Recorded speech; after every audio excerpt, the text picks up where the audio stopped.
8 signs you're meant for something bigger on this planet.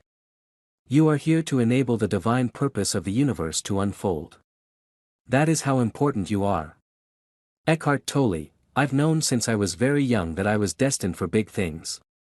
I mean really. The first thing I knew I wanted to be when I grew up was the Easter Bunny. And I'm Jewish.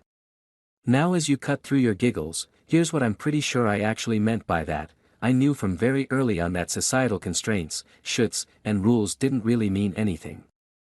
I could be and do anything I wanted, and then I found roadblocks, or maybe just the speed bumps of life. I kept reaching for more, but encountered fear, doubt, challenging situations, and naysayers. Thankfully, I never stopped believing. I always knew it was possible to live into the vastness of my visions, and become as big as I wanted. It's taken time to align my beliefs with this truth inside of me so that I could live into my knowing, but it's been worth it, and I'm definitely not alone. This beautiful planet is crawling with those of us who want to make a difference, who know we are capable of anything. Some of us are there living it fully, some are in the midst of the dance of taking a few steps forward and a couple of steps back, hint, good old self-sabotage, something I know well, and others are just beginning to wake up to the realization that this knowing has been inside of them all along. And it's time to do something about it. But no matter where you are, fear not. Often it's just the stuff we think gets in our way that's actually supporting us in getting there. So, to prove it to you, I've compiled 8 signs that point out that likelihood that you're probably meant for something bigger, and that you're destined to get there. 1. You suck at working for other people. You're a born leader and you know it. Or maybe you don't know it. But either way, you're just not into doing things that aren't catalyzing big change. You feel stuck working for others. You want freedom, flexibility, creativity, and expansion, and you just don't feel you can fully achieve that while working for someone else. You know that your vision is worth something, and that getting to apply all of your gifts is the only way you'll be fully satisfied. 2. You tend to put things off until you're really inspired. So you call yourself a procrastinator. There is such a thing as self-sabotaging procrastination, but if you're meant for something bigger, which, if you're reading this, I have a sneaking suspicion you are, there will also be times when you believe you must get something done because that's what you think is going to get you from point A to point B. But what if you actually thrive off of inspiration, versus obligation? You deserve to be able to evaluate which is true for you in each moment. Is fear holding you back from chipping away at your to-do list? Or is it because you're lacking inspiration?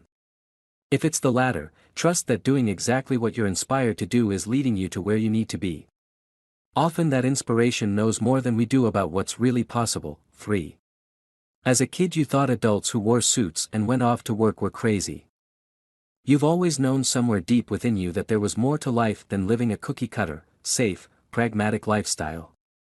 You knew you could have a bigger impact on the world if you did it your way, and that your way would involve more freedom and flexibility than those crazy adult types had. And now, whether you've fully achieved it yet or not, you know that that feeling you had as a kid is utterly true. You've witnessed and felt what it's like to live just as much on purpose in your flip-flops as you have your business suit. 4. You love what you do so much you'd do it for free. Here's the irony, you deserve to know your value, and the more you begin to charge your full value for the contribution you're making to the world, the more value those you serve will actually receive. However, you know you're on purpose and meant to do big things when you love what you do so much that while you're doing it money is not even on your mind. 5. You're an idealist. You see the world at its best, and will stop at nothing to get there. When I was a kid I used to get called an idealist all the time. At first I thought it was a compliment. I'd think yeah that's right, it is possible for the world to be that loving and amazing. Then, toward early adulthood I began to get triggered by the word, as if people were saying that I couldn't actually achieve that the world wasn't actually supposed to be the amazing place I knew it could be. Now, I could care less what people think or call me. My name is Jordana, and I am an idealist.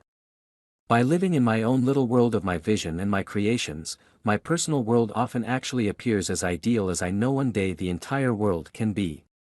So really, who cares what's true and what's not if I'm having fun and serving others while doing it?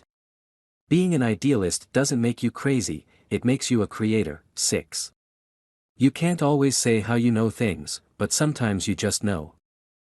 Visionaries don't usually get their visions from what's outside of them or from what the world tells them they should create. They get their visions from an internal drive to create what feels right for them.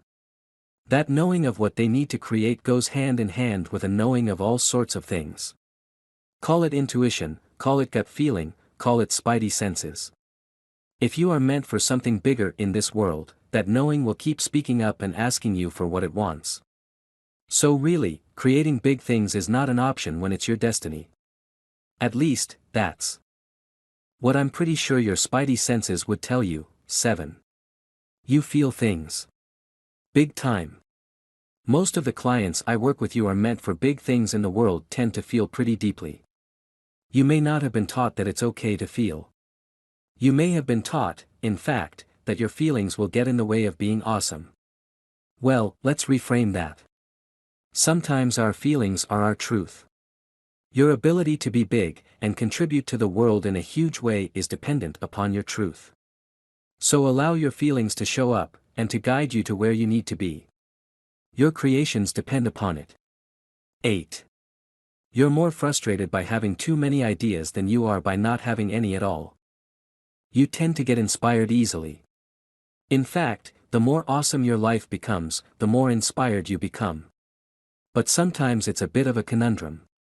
You know you're meant to create big things, but if you're not careful you can allow yourself to get stopped up by all of the things you want to create, without actually getting anything done. Don't let this get to you. Be grateful that you're so full of awesome ideas.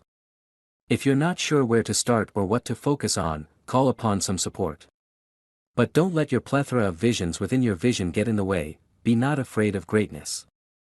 Some are born great, some achieve greatness, and others have greatness thrust upon them. William Shakespeare, and here's the caveat, I actually believe that we're all meant for big things if we allow ourselves to listen to the stirring of our soul. When we let go of perfect timing, and recognize that too late does not exist, it becomes easier to allow that stirring to become a rising up of awesome. I've coached 13-year-olds and 70-plus-year-olds into living their visions. If they can do it, so can you. What other signs have you seen show up in your life that are calling you to something bigger? Share your insights by joining the conversation in the comments section below.